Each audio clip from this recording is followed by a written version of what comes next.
Esto es Intersecciones, un encuentro semanal para conversar sobre cultura, cine, teatro, música, eventos usuales y experiencias inusuales de los que transitamos por la ciudad. Desde New York les habla Raúl Galope. Bienvenidos a Intersecciones, el podcast donde analizaremos discursos populares y desarmaremos argumentos falaces con datos, historia y filosofía. Hoy vamos a hablar de una idea que se ha difundido mucho gracias a figuras como Agustín Laje, y que es la supuesta lucha entre opresores y oprimidos promovida por el progresismo. Pero antes de entrar en materia, hagamos una breve presentación de quién es Agustín Laje.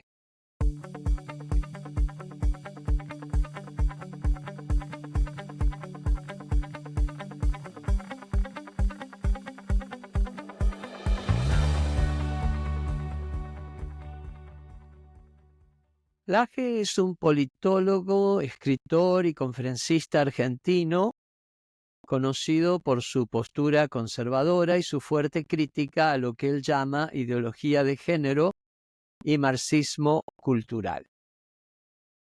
Tiene varios libros, su libro más famoso, El Libro Negro de la Nueva Izquierda, coescrito con Nicolás Márquez, argumenta que el progresismo contemporáneo no busca la igualdad, sino la imposición de una agenda ideológica.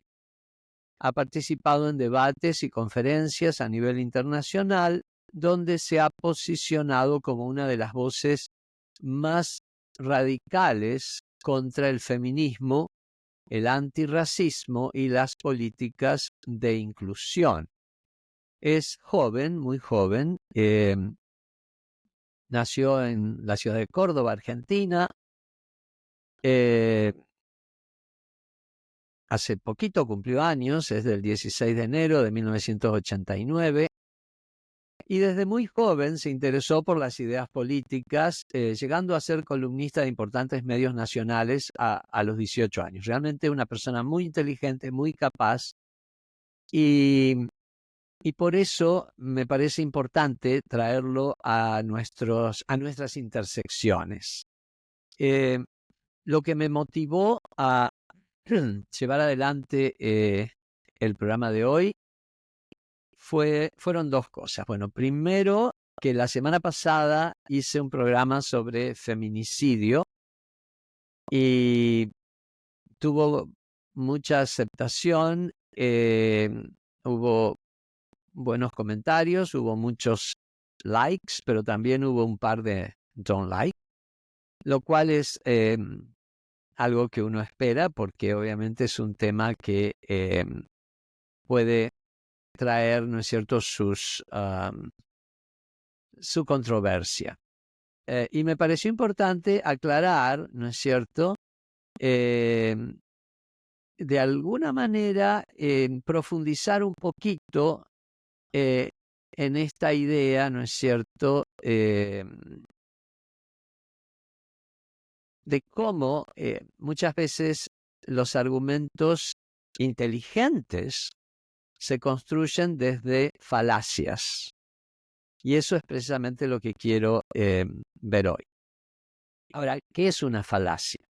Una falacia es un argumento que tiene una lógica, que se presenta como algo razonable, como algo que nos hace ver una realidad, pero que si lo analizamos, viene de una lógica o bien falsa o bien imparcial, no imparcial, no es la palabra, sino incompleta, o sea, viene de una lógica que o bien abunda en una generalización o bien carece de suficientes ejemplos o casos como para poder dictar una ley.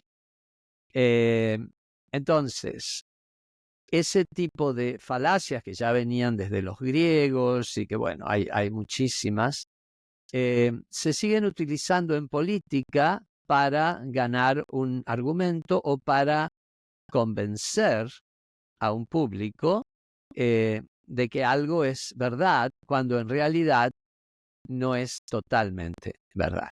Bueno, vamos a analizar hoy este argumento, ¿no es cierto? ¿Por qué este argumento es una distorsión? Pero también vamos a ser autocríticos y reconocer que si bien la lucha por la igualdad es necesaria, hay casos donde se han usado estrategias exageradas que pueden distorsionar el propósito real de estos movimientos. Entonces, vamos a ver, ¿qué propone el AGE y por qué es engañoso?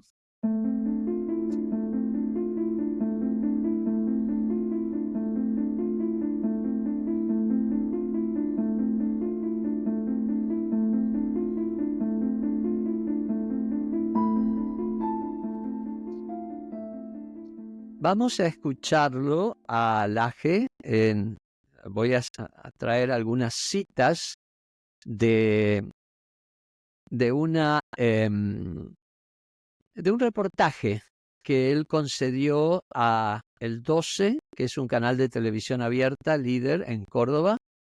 Y allí, en una entrevista con el periodista Federico Tolchinsky, Agustín Laje, que según se lo presenta en ese programa, es el cordobés más influyente en este momento, ¿no es cierto?, de todo el país. Y bueno, y creo que esa entrevista se dio a partir de los comentarios del presidente Javier Milei en Davos, cuando habló sobre la ideología woke, a la que el presidente calificó como el cáncer que hay que extirpar durante su discurso, ¿no?, en el Foro Económico de Davos. Y ahí él trató de ampliar o de justificar, y con respecto al wokismo, él dijo lo siguiente. El woke sería la persona que se despierta, que se ha despertado y ahora sí puede advertir las verdaderas contradicciones políticas en el seno de la sociedad civil. ¿Qué significa esto? Significa que estamos frente a una ideología que multiplica lo que se conoce como dialéctica opresor-oprimido. La dialéctica opresor-oprimido es un modelo político muy básico que plantea que la sociedad se puede dividir en dos. De un lado están los que oprimen y de otro lado están los que son oprimidos. El wokismo derrama, viraliza ese modelo en todos los ámbitos sociales, en todo tipo de relaciones sociales. Por ejemplo, hombres y mujeres. Sí. El hombre es el opresor, la mujer es la oprimida, el sistema de opresión se llama patriarcado y la militancia se llama feminismo. Por ejemplo. O sea, él aquí, ¿no es cierto?, estructura su discurso en estos tres elementos clave. El opresor, ahí pone al hombre, al blanco, al burgués, si quieren, al empleador, en fin, todo aquel que supuestamente está en una estructura de poder. El oprimido sería la mujer, la persona racializada, el trabajador explotado. Y el sistema que promete liberar a estos oprimidos serían, ¿no es cierto?, sistemas culturales, políticos, que obviamente luchan por una igualdad. Él lo llama al que defiende a la mujer, o sea, el sistema es el feminismo, la ideología de género, el socialismo, digamos, las teorías neocoloniales para la cuestión étnica, racial. En fin, él utiliza estos elementos que sí existen y los posiciona en esta dialéctica marxista, donde son sistemas en pugna, y que luego, obviamente, él no habla de la síntesis, pero bueno, ¿cuál sería esa síntesis? Aparentemente, él ahí lo ve como una traba, algo que está ahí trabado, Y entonces él considera que en ese sistema pseudo-liberador, el que toma de manera corrupta y hasta podríamos decir en un activismo performativo. ¿Qué quiere decir activismo performativo? Quiere decir que yo tomo una causa política no porque creo en ella, o me involucro en ella o me beneficio por ella de una manera personal, específica de la causa, sino porque me da un beneficio económico, político, etcétera, mucho mayor, que va más allá de la causa misma. Bueno, él adjudica ese, digamos, ese engañoso activismo performativo al Estado y lo dice de esta manera.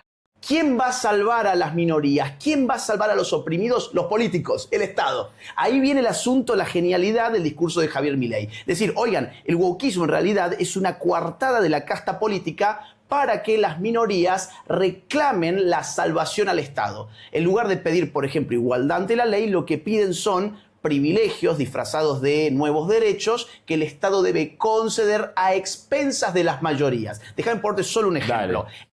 O sea, que él, digamos, simplifica algo que es complejo, él lo simplifica en una pugna binaria donde sí el hombre es el opresor, la mujer es la oprimida, pero es obviamente una... él dice que eso, ¿no es cierto?, es un error conceptual, que así no es, que somos todos iguales. Entonces él dice que el feminismo no busca la igualdad, sino convertir a los hombres en los nuevos oprimidos. El antirracismo fomenta el odio hacia los blancos, el socialismo quiere despojar a los ricos para beneficiar a los vagos. O sea, este argumento tiene un problema central, y ahí está la falacia que vamos a deconstruir. Confunde la idea de un grupo con privilegios, o sea, un grupo con privilegios, con la de un grupo opresor.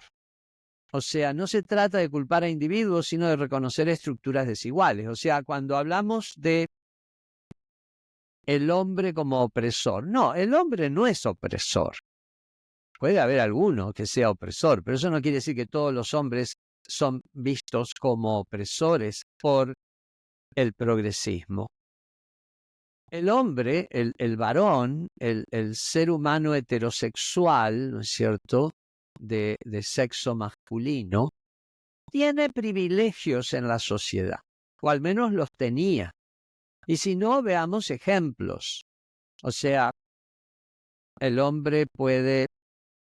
Y vayamos unos añitos atrás, ¿no? Sobre todo si hay algunas mujeres que me escuchan que han transitado por la década del 60 y del 70, inclusive, a pesar de que ahí comenzaron los movimientos de liberación.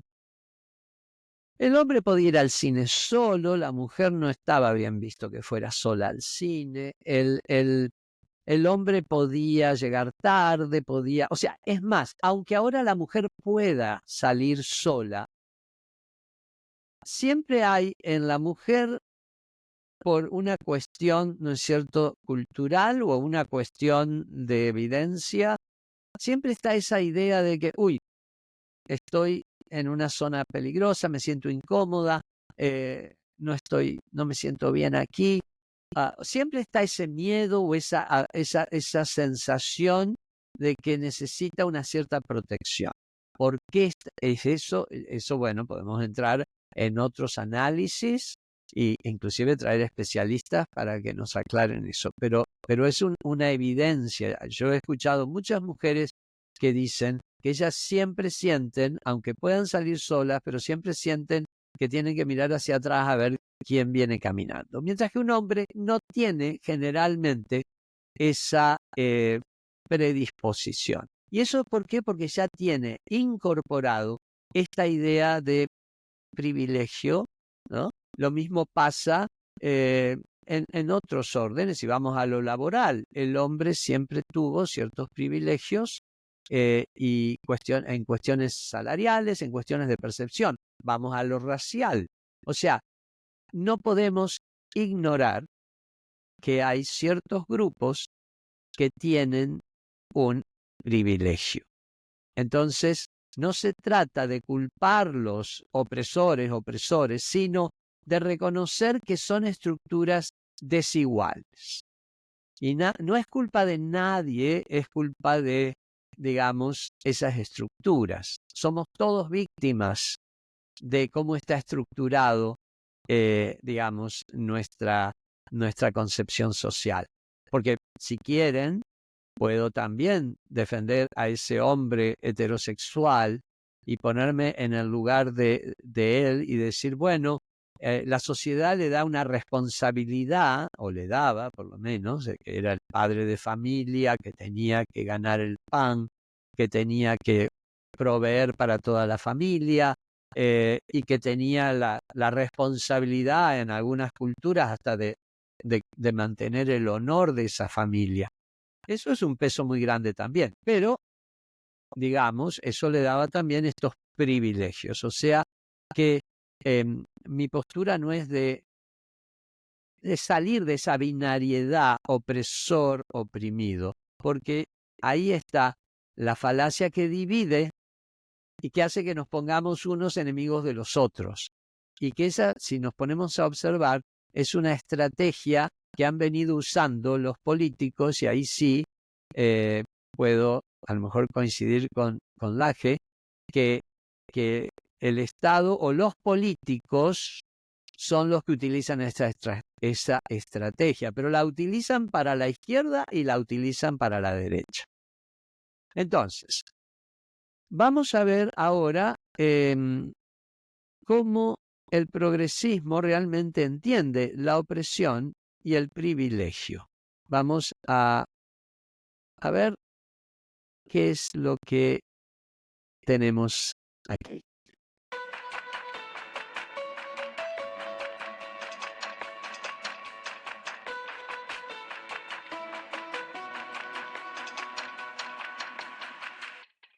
Laje ignora una distinción fundamental: opresión versus privilegio. La opresión es un sistema estructural que impone barreras a ciertos grupos. El privilegio no significa que una persona haya elegido ser parte de un grupo dominante, pero sí implica que enfrenta menos barreras. O sea, yo creo que eso nos hace ver la cuestión desde otro punto de vista, que creo que apunta más a una solución sin cambiar esta cosa que sugiere Laje, que es, si el hombre deja de ser el opresor, va a pasar a ser el oprimido. No. Es más, no es que él dice eso, él nos asusta con esa posibilidad. Lo que él dice es que la sociedad está perfecta como está, que somos todos iguales ante la ley. O sea, él no quiere que quede el hombre en opresor y la mujer en oprimida. Él niega que el hombre sea el opresor y la mujer sea la oprimida. Y si lo vemos desde el punto de vista de nacer con privilegios por pertenecer a un grupo, ahí yo creo que se destraba esta dicotomía absurda que propone Agustín Laje. Por ejemplo, un hombre blanco de clase media no es opresor por el simple hecho de serlo, pero sí experimenta menos discriminación que una mujer que está identificada en un grupo étnico no blanco en la misma posición económica. El punto clave es este: un individuo con privilegios no es automáticamente un opresor, pero puede beneficiarse de un sistema que oprime a otros. Esto desmonta el argumento de Laje porque muestra que el progresismo no busca etiquetar a las personas como buenas o malas, sino reconocer estructuras de desigualdad. Y entonces, fíjense ahora, vamos a ver algunos ejemplos más sacados de este reportaje a Laje y que exponen lo falaz del argumento, que a veces hasta aborda en el ridículo. Por ejemplo, respecto a la reproducción. ¿Por qué tiene un impacto demográfico? Porque un LGBT por definición no tiene capacidades reproductivas que las vaya a poner en práctica. No reproductivas, no hablo de sexuales, hablo de reproducción. Es decir, por definición, un hombre con un hombre, una mujer con una mujer, no procrea, no genera vida. Vos tenés entonces a prácticamente un cuarto de la población de Estados Unidos que es muy probable que no se vaya a reproducir en el tiempo que viene. De una generación. De una generación, de la generación más joven. Ahí él está asustado porque, según él, los baby boomers, que sería mi grupo, solo un 3% pertenecía o se identificaba como LGBTQ. Mientras que ahora, las generaciones de ahora, el 20-25% se identifica. Entonces él está viendo como que ahí se abrió la puerta de Sodoma, ¿no? Y ahí están todos saliendo a correr y a autodeterminarse LGBTQ. Bueno, eso es un argumento que es un tanto infantil, ¿no es cierto? O sea, primero, yo creo que, y hay estudios, o sea, que podemos ver, ese 3% sí era el 3% que estaba fuera del closet, pero había otro 20 y tanto por ciento que mantenía una doble vida, que mantenía una imagen de pater familia, pero por otro lado tenía sus escapadas, porque obviamente esa idea de la reproducción era lo que le daba la credencial de, ok, él tenía su familia, y se daba también a nivel heterosexual, o sea, cuántos hombres en otras épocas tenían dos familias, la oficial y la otra, ¿no es cierto? Y mientras las pudiera mantener, la sociedad medio que lo miraba indiferentemente, ¿no? O sea, no marcaba con el dedo, ni mucho menos. Entonces, por ese lado, la idea de que está aumentando el porcentaje de LGBTQ es realmente infantil. En todo caso, habrá más casos fuera del closet. ¿Por qué? Porque la sociedad acepta una naturalidad de la sexualidad humana. Es algo que ocurre. Es algo que ocurre, que siempre ocurrió y que va a seguir ocurriendo. Y entonces, una sociedad que lo reprime, que lo pone bajo la alfombra, que lo pone en el closet, o que toma violencia específica y hasta muerte, cárcel contra los grupos LGBTQ, entonces, bueno, ahí esas sociedades no son, en mi opinión, no son deseables. Pero que no se asuste la gente que el mundo va a seguir existiendo, porque no es que vamos a llegar a dejar de reproducirnos los seres humanos. Por otro lado, las personas LGBTQ, cuando tienen la oportunidad de formar una familia o cuando tienen la oportunidad de tener una relación estable, algunas tienen el deseo de formar familia con hijos y de reproducirse. Y la ciencia ha avanzado lo suficiente como para permitir a las parejas heterosexuales infértiles que puedan reproducirse. Ha habido esfuerzos, muchísimos esfuerzos de reproducción, ¿no es cierto?, artificial, etcétera, etcétera.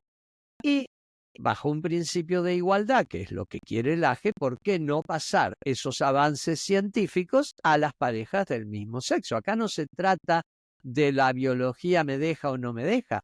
Aquí se trata de estoy maduro para formar una familia y para traer niños al mundo y educarlos y seguir, ¿no es cierto?, haciendo que la raza humana continúe y no desaparezca del planeta, lo cual, que se quede tranquilo el AGE, no va a ocurrir porque la fuerza reproductiva es más fuerte que la avanzada LGBTQ, y aún así es ridículo buscar esa comparación. Así que ahí, con la cuestión de reproducción, no. Feminicidio. Yo digo feminicidio, ustedes dicen femicidio, y bueno, yo quiero aclarar lo siguiente para que por lo menos usen el término como les parezca mejor. Los dos términos están aceptados, pero la idea de feminicidio viene de una antropóloga y feminista mexicana, Marcela Lagarde, que introduce el término para diferenciarlo de femicidio. O sea, el femicidio sería el homicidio de una mujer. El feminicidio es la violencia que puede llegar a homicidio o no de las mujeres por una estructura social que así lo permite. O sea, por el machismo, por el patriarcado, por el considerar a la mujer una propiedad o un objeto. Pero bueno, al respecto, esto es lo que dice la FE. Yo preguntaría esto, ¿cómo se define un femicidio? Femicidio penalmente se define... Un homicidio basado en el odio al género.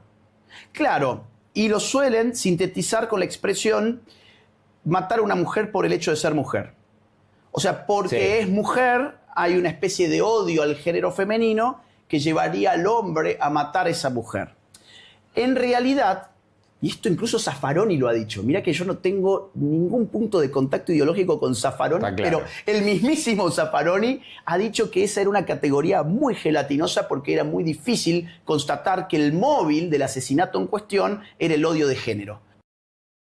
Bueno, fíjense que ahí nomás ya tenemos otra falacia, digamos, que tenemos que corregir. Primero, no necesariamente matar a una mujer significa que uno odia el género o que el asesino odia el género. No, esta persona es violenta. Esta persona es violenta y posiblemente esa violencia la sufren algunos hombres en su entorno, ocasionalmente, la sufren a lo mejor niños, la sufren animales. Pero, y por eso es importante decir feminicidio, según, ¿no es cierto?, lo que postula Marcela Lagarde, porque hay una estructura social que hace que ese hombre violento tenga la oportunidad de violentar o asesinar a una mujer. Por ejemplo, porque dada una estructura económica, socioeconómica, cultural, esa mujer está en una relación de la que es difícil escapar. Y a lo mejor es difícil escapar por cuestiones de dinero, porque no puede automantenerse. A lo mejor es difícil escapar por cuestiones culturales, porque está mal visto en su cultura que ella se separe de su pareja. A lo mejor hay hijos de por medio, que la mujer está en una situación que le resulta difícil dejar a los hijos en el seno de un hogar violento. O sea, ese caldo de cultivo para que termine en un acto de violencia que termina con la vida de esta mujer, eso es lo que contempla el feminicidio. O sea, el hecho de que no es un homicidio de una mujer, sino que es un homicidio, es un asesinato, es un acto de violencia que la mujer sufre por estar en inferioridad de condiciones sociales, económicas, culturales inclusive. Y voy a rematar con una noticia de hoy que ocurrió en Pakistán. El padre y el tío de una niña, ¿ok?, de 14 años, una niña de Nueva York, o sea, una niña que es pakistaní en cultura, pero que se crió en la libertad de una civilización occidental libre, 14 años, porque se sintió ofendido. Los hombres de la familia se sintieron ofendidos porque esta niña puso cosas en TikTok que eran ofensivas para el honor, la mataron. Hoy, la mataron. Eso salió en el New York Times. Entonces, ahí hay un ejemplo perfecto de que todavía las mujeres que traen a la rastra elementos culturales, que ellas no pidieron nacer en esa cultura, pero bueno, y estamos en un mundo global donde las cosas se van mezclando, van cambiando, van progresando, pues una niña de 14 años murió en manos de su padre y de su tío. Y en la mentalidad de ese padre y de ese tío, ellos hicieron lo correcto. Ellos hicieron lo que su cultura les decía que tenían que hacer. Entonces, ¿cómo justifica Laje y todos aquellos que dicen que el femicidio o el feminicidio es lo mismo que un homicidio? No, no lo es. Porque esta niña murió por ser mujer y murió por comportarse fuera de lo que su cultura, o la cultura de su padre, mejor dicho, esperaba que ella hiciera. O sea, ahí realmente se va al suelo el argumento de Agustín Laje. Con respecto a la brecha salarial y de género, también podemos hablar, pero por ahí necesitamos una pequeña pausa musical.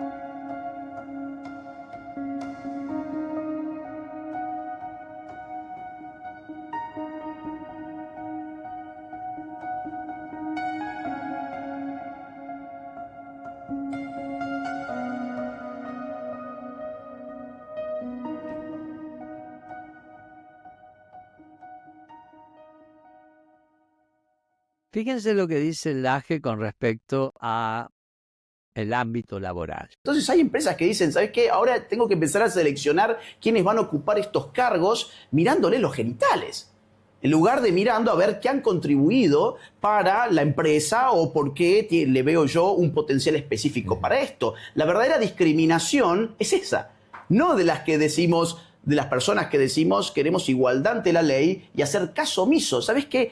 A ver, ¿qué significa luchar contra el racismo? Hacer caso omiso del color de piel. Ignorarlo. Ignorarlo. ¿Qué significa hacer, por ejemplo, luchar contra, vamos a decir, el machismo? Hacer caso omiso de la sexualidad. No fijarte en la sexualidad para distribuir supuestos derechos especiales, que es lo que hace este tipo de gente, y al final lo que generan es racismo inverso, una suerte de heterofobia en muchos casos. ¿Se dan cuenta? Y aquí creo que podemos atar el moño a este paquete de desbancar, de construir este discurso tan falaz. Fíjense qué interesante. O sea que para que no haya racismo no hay que llevarle el apunte al color de la piel. Ok, muy bien. Para que no haya patriarcado, no hay que llevarle el apunte a la cuestión de género, o para que no haya, ¿cuál era la otra que decía? Diferencias de salario o por género, ¿no es cierto? No hay que llevarle el apunte a todo eso. O sea, ignorar la raza, ignorar el sexo, el género, ignorar. O sea que eso ocurre. O sea, miren alrededor en la sociedad y fíjense si realmente pasa.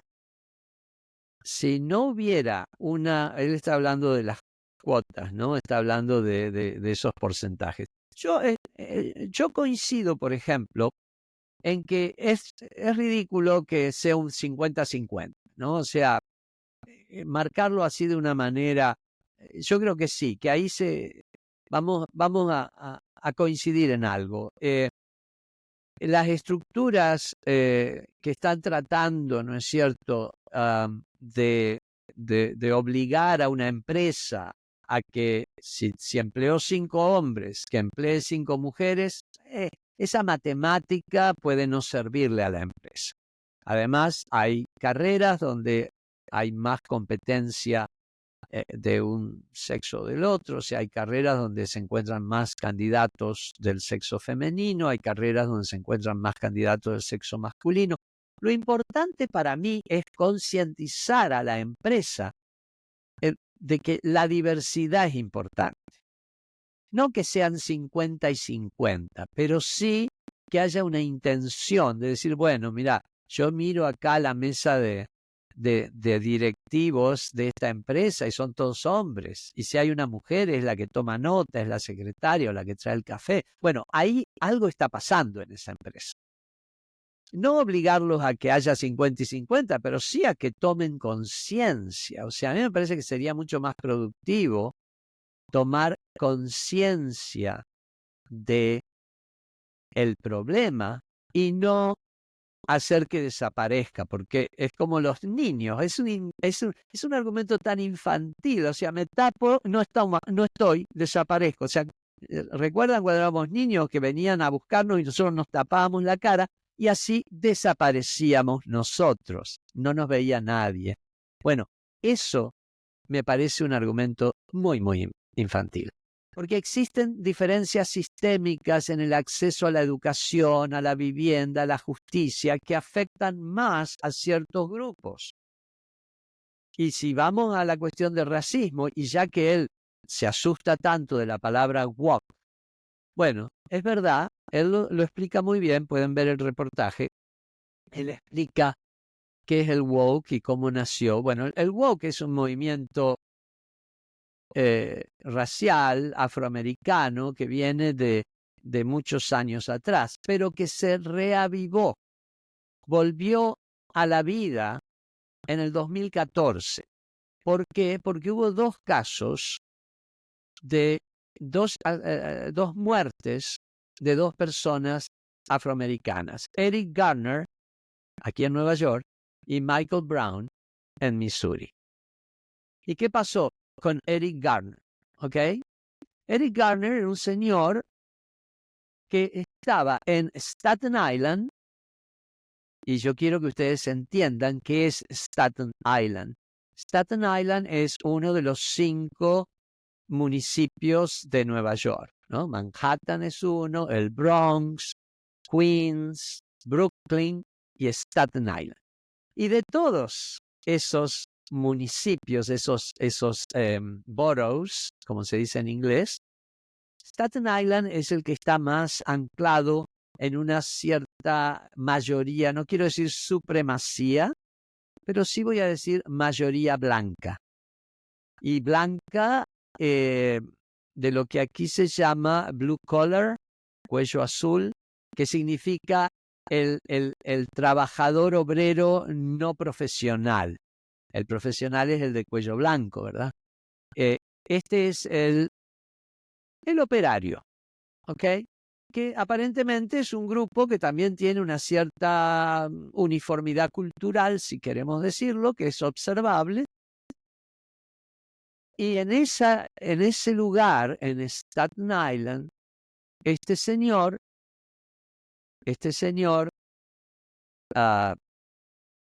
Eric Garner, estaba vendiendo cigarrillos sueltos. Sí, es ilegal, porque no pagan impuestos, ¿verdad? O sea, él abría el paquete de cigarrillos y los vendía de a uno. Como ustedes si están en Argentina, no sé ahora, porque bueno, las cosas cambian, pero en mi época, cualquier kiosco vendía cigarrillos sueltos. No lo decían, no lo hacían públicamente porque era ilegal, pero cualquier kiosco vendía cigarrillos sueltos. Bueno, este señor estaba vendiendo cigarrillos sueltos. Y la policía lo iba a detener. Y él, por supuesto, como cualquier persona consideró que lo que hacía la policía era exagerado. Porque la policía, lo que hubiera hecho la policía, si él hubiera sido blanco, hubiera sido decirle, no podés vender cigarrillos sueltos acá. O hubiera dicho, bueno, mira, te voy a multar. Acá está la multa y no vuelvas a vender cigarrillos sueltos. Pero no, la policía lo esposó y lo iba a detener. Y este señor se resistió, como yo creo que mucha gente podría resistirse, porque era un acto de exceso. Era un exceso. Y entonces el policía que lo ejecutó, le hizo, ¿no es cierto?, un estrangulamiento, esas llaves que se hacen para inmovilizar al prisionero, y al grito de no puedo respirar, I can't breathe, murió. Y eso fue lo que activó el wokismo. ¿Ok? Eso pasó el 17 de julio de 2014. El 9 de agosto de ese mismo año, Michael Brown, un chico de 18 años, afroamericano, que andaba por ahí, llaman a la policía en Missouri por un acto de una disputa doméstica y lo ven a este chico con sus amigos en la calle. Yo creo que sí, que él había entrado a un negocio y había robado algo, probable. Había sacado algo así como, tipo, ¿no? No un robo violento, o sea, meterse un paquete de algo en el bolsillo. Pero el policía no fue por eso. El policía fue porque lo llamaron porque había una disputa en un hogar y entonces alguien llamó a la policía al 911 porque había gritos y qué sé yo. Bueno, la cuestión que lo hacen detenerse, el chico levanta las manos y dice no dispare y el policía disparó y lo mató. O sea, ese exceso de violencia contra los afroamericanos en un país tan racialmente cargado como los Estados Unidos despertó el movimiento woke y el movimiento Black Lives Matter. Las vidas negras tienen valor. Y entonces, ¿qué hizo, digamos, el grupo de privilegio?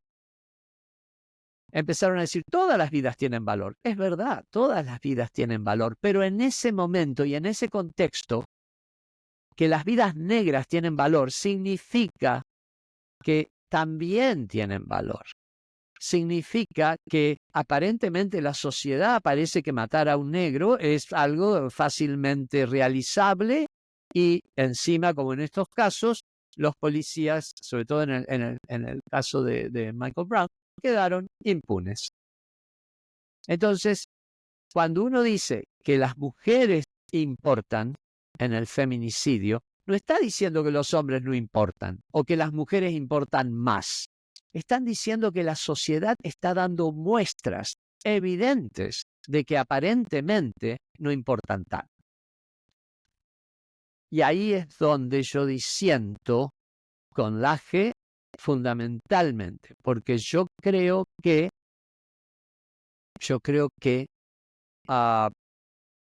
hacerlo invisible es hacerlo más grande al problema. Yo creo que tenemos que hacerlo visible. Ahora, donde sí estoy en contra, o al menos no acuerdo con las políticas progresistas como se dieron en estos años, y es la autocrítica que creo que los grupos progresistas tienen que hacerse, es que no podemos negar que en algunos casos las estrategias progresistas han caído en exageraciones y abusos. Pero eso no desmerece la lucha por la igualdad. Por ejemplo, la cultura de la cancelación. Para mí, No está mal exigir responsabilidad por discursos de odio, pero en algunos casos la cancelación ha sido desproporcionada, atacando personas por errores del pasado o por diferencias de opinión legítimas. Eso está mal. El lenguaje inclusivo forzado. Promover un lenguaje más inclusivo es positivo, pero obligar a las personas a usar ciertas palabras sin permitir un debate abierto, eso para mí es contraproducente. Y bueno, y caer en esas locuras de hablar con la E, discúlpenme, pero yo ahí estoy más en el centro, no me quiero ir para esa, yo lo veo como una performatividad que va en contra del mensaje progresista, que sí es valioso. Bueno, las cuotas y la representación performativa también. No es malo buscar mayor diversidad en espacios de poder, pero elegir personas solo por la identidad, sin considerar sus capacidades, puede generar rechazo hacia las propias políticas de inclusión. Y la victimización extrema. Reconocer la opresión es necesario, pero convertir todo en un conflicto absoluto entre víctimas y opresores significa demasiado, simplifica demasiado la realidad, que es exactamente lo que Agustín Laje hace. Él simplifica y busca ejemplos que son tan infantiles que caen por su propio peso, pero como él lo enmarca en una lógica muy articulada, muy bien pensada y muy bien dicha, parece que es una realidad absoluta, una ley química prácticamente o física. Entonces, ¿qué podemos hacer? Yo creo que lo importante es pensar que los excesos y los abusos no significan que los movimientos progresistas sean inválidos. La solución no es eliminar el feminismo, el antirracismo, la lucha por la justicia social, sino evitar las exageraciones y mantener un enfoque racional y equilibrado.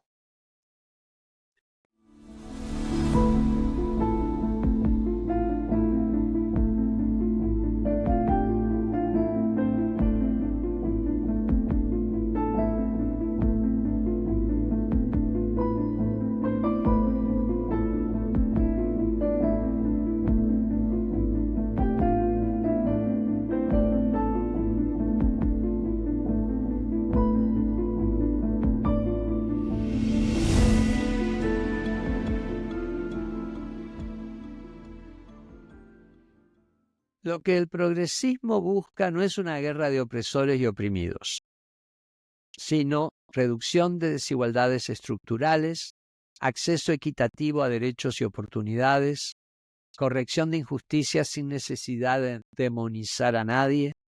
Los sistemas de liberación como el feminismo o el antirracismo no son fraudes, son herramientas para construir sociedades más justas.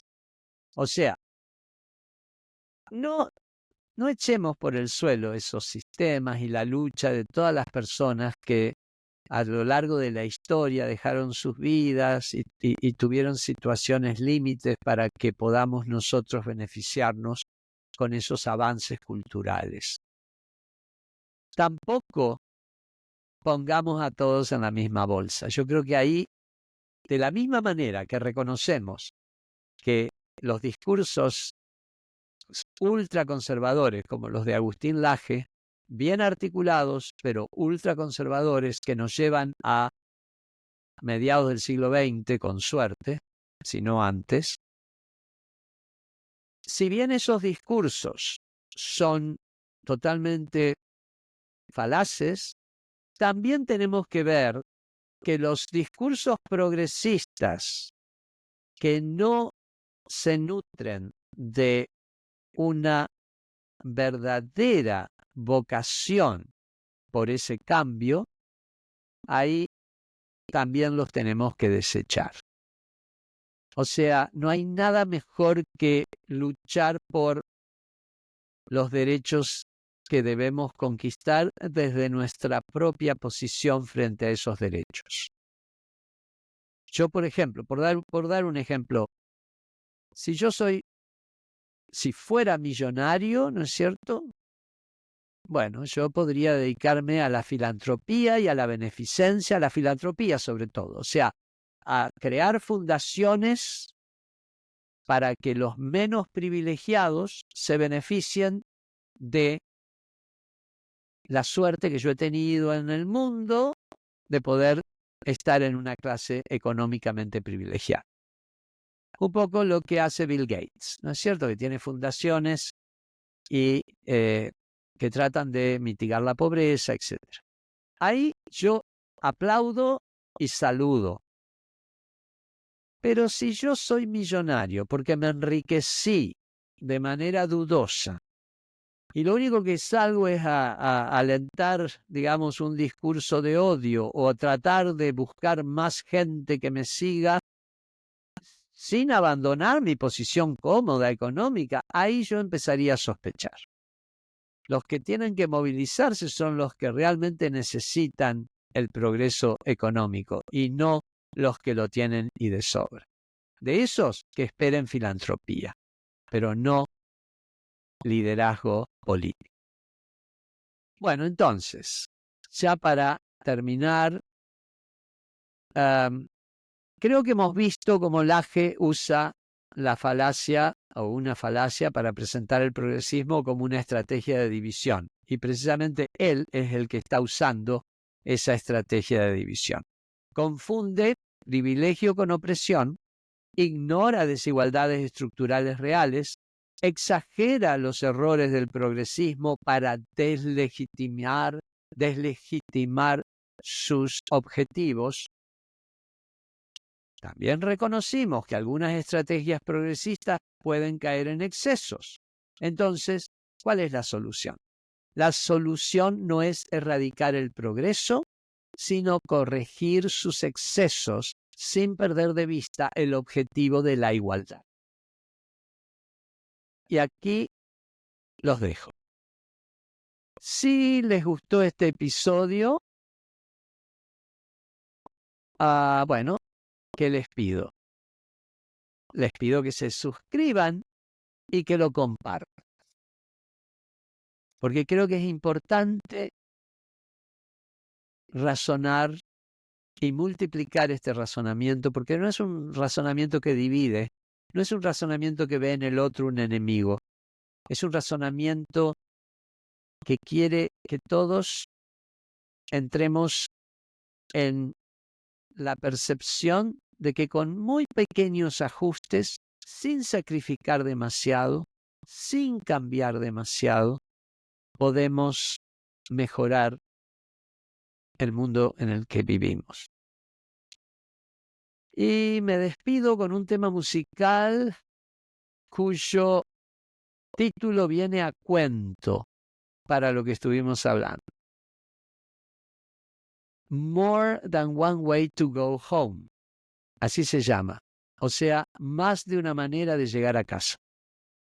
Está interpretado por Hammers. Y con ese tema me despido hasta la semana que viene. Gracias.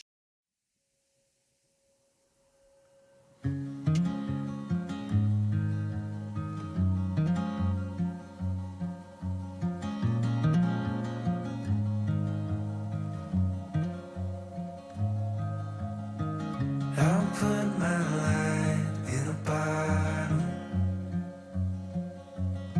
something to guide your way. Even if you're too scared to follow, there's a light in each new day. If the moon gives up rising, the sun stops it shining, you know you'll have a hand to hold. As we wait on the timing, together we find it. There's more than one way to go home.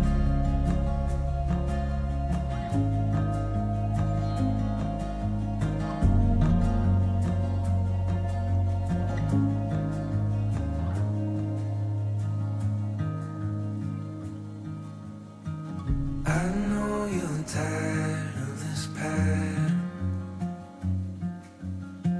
One up and three below.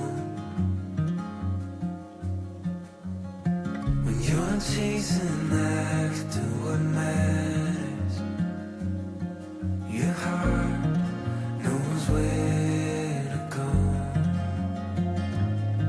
If the moon gives up rising, the sun stops it shining, you know you'll have a hand to hold.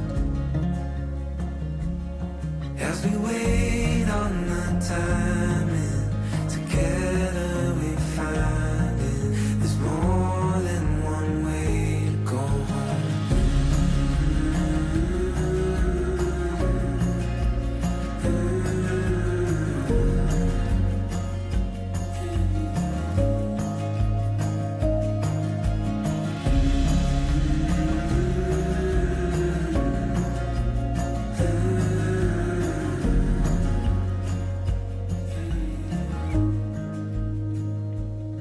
If the moon gives up rising, the sun stops it shining, you know you've got a hand to hold. As we wait on the timing, together we find it. There's more than one way to go home. Yeah, there's more than one way to go home.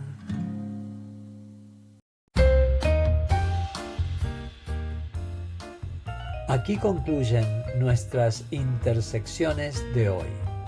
Muchas gracias por escuchar y hasta la próxima intersección.